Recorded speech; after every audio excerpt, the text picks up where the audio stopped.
తిరుపతి నుంచి ఎన్టీఆర్ గెలిచారు. తర్వాత చిరంజీవి ప్రజారాజ్యం నుంచి విజయం సాధించారు. ఇప్పుడు తమ్ముడు పవన్ కళ్యాణ్ కూడా అదే స్థానం నుంచి పోటీకి దిగే ఛాన్స్ ఉంది అని అంటున్నారు. ఆంధ్రప్రదేశ్లో తిరుపతి నియోజకవర్గానిది ప్రత్యేక స్థానం. ఏడుకొండల వెంకన్న ప్రపంచ ప్రసిద్ధి క్షేత్రం. అరుదైన ఎర్రచందనంతో మరింత పాపులర్ అయింది. ఆధ్యాత్మికంగానే కాదు, రాజకీయంగానూ తిరుపతి ఎప్పుడూ హాట్ సీటే. 1955 నుంచి ఇక్కడ ఎన్నికలు జరుగుతున్నాయి. ఒకసారి గెలిచిన పార్టీని తిరిగి రెండోసారి వరుసగా ఇక్కడి ప్రజలు గెలిపించలేదు. ఈసారి కరుణాకర్ రెడ్డి కుమారుడు అభినయ్ రెడ్డి టికెట్ కన్ఫర్మ్ చేసుకున్నారు. ఇక టీడీపీ జనసేన పొత్తులో భాగంగా జనసేన అధినేత పవన్ కళ్యాణ్ పోటీ చేస్తారు అనే ప్రచారం జరుగుతోంది. మరి వచ్చే ఎన్నికల్లో ఓటర్ల నాడి ఎలా ఉండనుంది? Big TV detailed exclusive survey రిపోర్ట్లో ఏం తెలిందో చూద్దాం. అయితే అంతకంటే ముందు 2019 ఎన్నికల ఫలితాలను ఓసారి పరిశీలిద్దాం. 2019 ఎన్నికల్లో వైఎస్ఆర్ కాంగ్రెస్ పార్టీ తెలుగుదేశం పార్టీ మధ్యనే ప్రధానంగా పోటీ జరిగింది. అప్పుడు భూమన కరుణాకర్ రెడ్డి వర్సెస్ సుగుణమ్మగా జరిగితే ఆ ఎన్నికల్లో అంటే 2019 ఎన్నికల్లో తిరుపతి నుంచి వైసీపీ తరపున భూమన కరుణాకర్ రెడ్డి పోటీ చేశారు. గత ఎన్నికల్లో ఏపీ వ్యాప్తంగా ఫ్యాన్ గాలి విపరీతంగా ఉండడంతో 46% ఓటు షేరుతో ఈజీ విక్టరీ కొట్టారు భూమన. దాంతోపాటే తిరుపతిలో వ్యక్తిగత ఇమేజ్ కూడా కరుణాకర్ రెడ్డికి ఉండడంతో గెలుపు సాధ్యమైంది. మరోవైపు తెలుగుదేశం పార్టీ నుంచి సుగుణమ్మ అప్పట్లో పోటీ చేశారు. గెలవకపోయినా 44% ఓటు షేర్ రాబట్టారు. కేవలం 702 అతి స్వల్ప ఓట్ల తేడాతో ఓడిపోయారు. మరోవైపు తెలుగుదేశం పార్టీలో కీలకంగా ఉండే చెదలవాడ కృష్ణమూర్తి 2018లో తెలుగుదేశం పార్టీ నుంచి జనసేనలో జాయిన్ అయ్యారు. 2019 అసెంబ్లీ ఎన్నికల్లో జనసేన నుంచి పోటీ చేశారు. అయితే కేవలం 7% ఓట్ షేర్ మాత్రమే సాధించగలిగారు. అయితే ఇప్పుడు తిరుపతిలో పోటీ సీన్ పూర్తిగా మారిపోయింది. ఈసారి వైసీపీ నుంచి భూమన అభినయ్ రెడ్డి రంగంలోకి దిగుతుండగా అటు జనసేన నుంచి పవన్ కళ్యాణ్ పోటీకి దిగితే పొలిటికల్ ఫైట్ ఎలా ఉంటుందో అన్న ఆసక్తి రాష్ట్రమంతా పెరుగుతోంది. మరి వచ్చే ఎన్నికల్లో పార్టీలు అభ్యర్థుల ప్రభావం తిరుపతి సెగ్మెంట్లో ఎలా ఉంటుంది? ప్రజల స్పందన ఏమిటి? Big TV exclusive detailed election సర్వేలో వెల్లడైనటువంటి అభిప్రాయాలను ఇప్పుడు పరిశీలిద్దాం. ముందుగా భూమన అభినయ్ రెడ్డి వైఎస్ఆర్ కాంగ్రెస్ పార్టీ నుంచి బరిలోకి దిగుతున్నారు. మరి ఆయనకి రాజకీయంగా కలిసి వచ్చేటటువంటి అంశాలు ఏమిటి? ముందుగా తిరుపతి సెగ్మెంట్పై పట్టు ఉండడం ఈయనకి ప్రధానంగా కలిసి వచ్చేటటువంటి అంశం. ఇక తిరుపతి డిప్యూటీ మేయర్గా బాధ్యతలు కూడా నిర్వర్తిస్తుండడం స్థానికంగా పొలిటికల్గా కలిసి వచ్చే మరో ప్రధానమైనటువంటి అంశం. ఇక 20కి పైగా మాస్టర్ ప్లాన్ రోడ్లతో అభివృద్ధి జరగడం కూడా ఈయనకి ప్రధానంగా కలిసి వచ్చే అంశం. ఇక జగన్ సర్కారు పథకాలపైనే ప్రధానంగా ఈయన ఆశలైతే కనిపిస్తున్నాయి. ముఖ్యంగా భూమాన కరుణాకర్ రెడ్డి వారసుడిగా రంగంలోకి దిగుతుండడం ఖచ్చితంగా ఆయనకి కలిసి వచ్చేటటువంటి అంశాలు. ఇవి భూమన అభినయ్ రెడ్డికి సంబంధించినటువంటి పాజిటివ్ ఫ్యాక్టర్స్. మరి భూమన అభినయ్ రెడ్డికి మైనస్ పాయింట్స్ ఏంటి? ముందుగా వివిధ సామాజిక వర్గాల్లో అయితే అసంతృప్తి అయితే కనిపిస్తోంది. ఇది ప్రధానంగా మైనస్ అయ్యే అవకాశం ఉంది. ఇక రాజకీయ అనుభవం పెద్దగా లేకపోవడమే ప్రధానమైనటువంటి మైనస్గా కూడా ఈసారి ఈయనకి సంబంధించినంత వరకు తెలుస్తుంది. ఇక అభివృద్ధి పనులను సన్నిహితులకే కట్టబెట్టారు అనేటటువంటి అపవాదును మోయాల్సినటువంటి పరిస్థితి కూడా ఈయనకి ఒక మైనస్గా కనిపిస్తుంది. ఇక 2019లో ఇచ్చినటువంటి హామీలు పూర్తిగా నెరవేరకపోవడం కూడా రేపు ఈయనకి మైనస్ అయ్యేటటువంటి అవకాశంగా కనిపిస్తుంది. పవన్ కళ్యాణ్ జనసేన అధినేత అక్కడ పోటీ చేసే అవకాశం ఉంది అని చెప్తున్నారు. మరి పవన్ కళ్యాణ్ అక్కడ కనుక పోటీకి చేస్తే ఆయనకి కలిసి వచ్చేటువంటి అంశాలేంటి? జనసేన అధినేతగా రాష్ట్ర వ్యాప్తంగా గుర్తింపు ఉంది, ఇక్కడ కూడా అది కలిసి వచ్చేటువంటి అంశం. ఇక గతంలో కంటే పవన్ కళ్యాణ్ పార్టీ పుంజుకుంది అనేటటువంటి ఒక అభిప్రాయం అయితే సర్వత్రా వ్యక్తమవుతుంది. ఇది కూడా కలిసి వచ్చే అంశం. ఇక తెలుగుదేశం పార్టీతో పొత్తులో టిక్కెట్ తీసుకుంటే ఖచ్చితంగా రాజకీయ సమీకరణాలు కలిసి వచ్చే అవకాశాలు అయితే కనిపిస్తున్నాయి. మరోవైపు పవన్ కళ్యాణ్కి కాపు సామాజిక వర్గం కూడా ప్లస్ అయ్యేటటువంటి అవకాశం కనిపిస్తుంది తిరుపతిలో. ఇది పవన్ కళ్యాణ్కి సంబంధించినంత వరకు ఉండేటటువంటి ప్లస్ పాయింట్స్.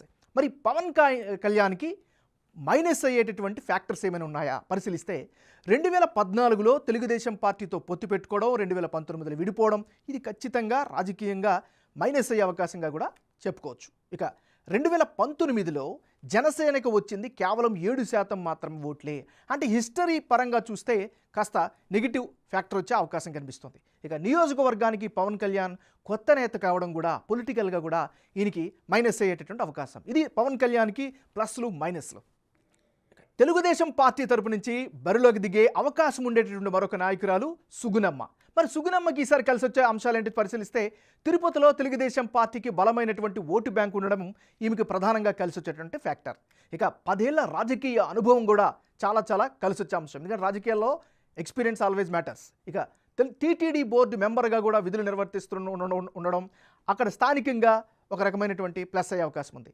నెక్స్ట్ గత ఎన్నికల్లో కేవలం 702 ఓట్లతో మాత్రమే చిన్న స్వల్ప మెజారిటీతో ఓడిపోవడం కూడా సానుభూతిగా వచ్చే ఫ్యాక్టర్గా కనిపిస్తుంది. ఇది సుగుణమ్మకు వరకు ఉండేటువంటి ప్లస్ పాయింట్స్.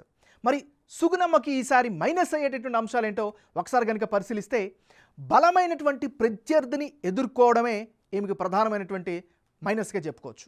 మరోవైపు పొలిటికల్ స్పీడ్ పెంచకపోవడం, ఇప్పుడు ఉన్నటువంటి ప్రస్తుత పాలిటిక్స్ అన్ని చాలా స్పీడ్గా ఫాస్ట్గా ఉన్నాయి, ఆమె మాత్రం కాస్త స్లోగా ఉంటారు, ఇది ఆమెకి కాస్త మైనస్ అయ్యే అవకాశం ఉంది. నెక్స్ట్ ప్రధానమైనటువంటి ఇంకొక ఫ్యాక్టర్ కూడా ఏంటంటే పొత్తు రాజకీయాలు నడుస్తున్నాయి, ముఖ్యంగా తెలుగుదేశం పార్టీ జనసేనకి సంబంధించి ఈ పొత్తులో టికెట్ వస్తుందా లేదా అనేటటువంటి ఒక డైలమా కూడా కనుసవుతుంది. ఇది కూడా ఆమెకు సంబంధించినటువంటి మైనస్. ఇవి సుగుణమ్మకి సంబంధించినటువంటి positive factors and negative factors. ఇక తిరుపతి నియోజకవర్గంలో చాలా ముఖ్యమైనటువంటి ఫ్యాక్టర్ క్యాస్ట్ పాలిటిక్స్. ఈ నియోజకవర్గానికి సంబంధించినటువంటి కులాల వారీగా ఓటర్లు ఎలా స్పందిస్తున్నారో ఒకసారి గమనిస్తే ఈ నియోజకవర్గంలో కాపు సామాజిక వర్గానికి సంబంధించినటువంటి ఓటర్లు 26% మంది ఉంటే, యాదవులు 18% మంది, ఎస్సీలు 12%, రెడ్డిలు 12% మంది ఉంటే, కమ్మ సామాజిక చెందినటువంటి వాళ్ళు 8% మంది ఉన్నారు. అంటే తిరుపతి నియోజకవర్గంలో కాపు సామాజిక వర్గ ప్రభావం ఎక్కువగా ఉంది.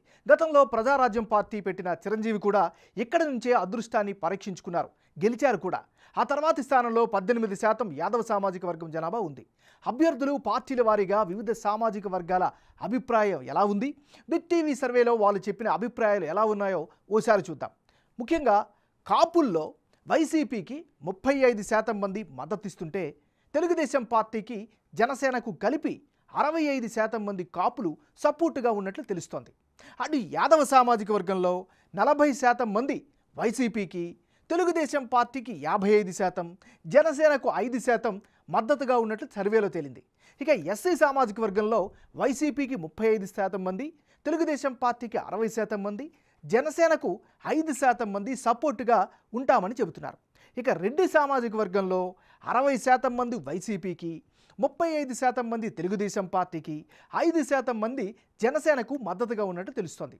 చివరగా కమ్మ సామాజిక వర్గం నుంచి 25% మంది వైసీపీకి, 70% మంది తెలుగుదేశం పార్టీకి, 5% మంది జనసేనకు సపోర్ట్ ఇస్తున్నట్లు బిగ్ టీవీ సర్వే రిపోర్టులో తేలింది. వచ్చే ఎన్నికల్లో ఎవరెవరు పోటీలో ఉంటే ఫలితాలు ఏ విధంగా వచ్చే అవకాశం ఉందో ఇప్పుడు పరిశీలిద్దాం. ముందుగా భూమన అభినయ్ రెడ్డి వర్సెస్ పవన్ కళ్యాణ్. వీళ్ళిద్దరు కనుక నేరుగా బరిలోకి దిగితే అప్పుడు వైఎస్ఆర్ కాంగ్రెస్ పార్టీకి 34% ఓట్ షేర్ వచ్చే అవకాశం కనిపిస్తుంది. జనసేనకు 57%, ఇతరులకు 9% ఓట్లు దక్కే అవకాశం ఉన్నట్లుగా సర్వేలో తేలుతుంది. అంటే ఇప్పటికిప్పుడు ఎన్నికలు కనుక జరిగితే తిరుపతి సెగ్మెంట్లో వైసీపీ అభ్యర్థి వెనుకంజలో ఉన్నట్లు బిగ్ టీవీ సర్వేలో తెలుస్తోంది. ఇక తెలుగుదేశం పార్టీ జనసేన పొత్తులో ఉమ్మడి అభ్యర్థిని దింపితే ఓట్ షేర్ మరింత పెరుగుతుందని సర్వేలో క్లారిటీ వస్తోంది. ఇక వైసీపీ నుంచి టిక్కెట్ కన్ఫర్మ్ చేసుకున్న భూమన అభినయ్ రెడ్డి పవన్ కళ్యాణ్తో పోటీ పడితే కేవలం 34% ఓట్ షేర్ మాత్రమే దక్కించుకునే ఛాన్సెస్ కనిపిస్తున్నాయి. అదే సమయంలో పవన్ కళ్యాణ్కి ఏకంగా 57% ఓట్ షేర్తో తిరుపతిలో గెలిచే అవకాశాలున్నట్లు సర్వేలో తేలింది. మొత్తంగా టీడీపీ జనసేన ఉమ్మడి అభ్యర్థి గెలవడం ఖాయమని బిగ్ టీవీ ఎలక్షన్ సర్వేలో ఓటర్లు తమ అభిప్రాయంగా చెప్పారు. ఇక వేరే కాంబినేషన్ అంటే భూమన అభినయ్ రెడ్డి వర్సెస్ సుగుణమ్మ. వీళ్ళిద్దరు కనుక నేరుగా కనుక బరిలోకి దిగితే అప్పుడు వైసీపీకి 39%, తెలుగుదేశం పార్టీకి 52% ఓట్లు దక్కే అవకాశాలు కనిపిస్తున్నాయి. అదే సమయంలో ఇతరులు కూడా 9% ఓట్లు దక్కించుకునే అవకాశాలు కనిపిస్తున్నాయి. ఎందుకంటే పొత్తుల్లో భాగంగా తెలుగుదేశం పార్టీ నుంచి కనుక సుగుణమ్మ బరిలోకి దిగితే 52% ఓట్లు దక్కించుకుంటున్నారు అన్నది సర్వే రిపోర్ట్లో స్పష్టత వచ్చింది. అదే సమయంలో వైసీపీ అభ్యర్థికి 39% ఓట్లు వచ్చే ఛాన్సెస్ కనిపిస్తున్నాయి. అంటే ఓవరాల్గా తిరుపతి సెగ్మెంట్లో అధికార వైసీపీకి నెగిటివ్ కనిపిస్తోంది. ఇప్పటికిప్పుడు కనుక ఎన్నికలు జరిగితే సమీకరణాల ఆధారంగా టీడీపీ జనసేనకే ఎక్కువ ఎడ్జ్ ఉన్నట్లు బిగ్ టీవీ సర్వేలో తేలింది.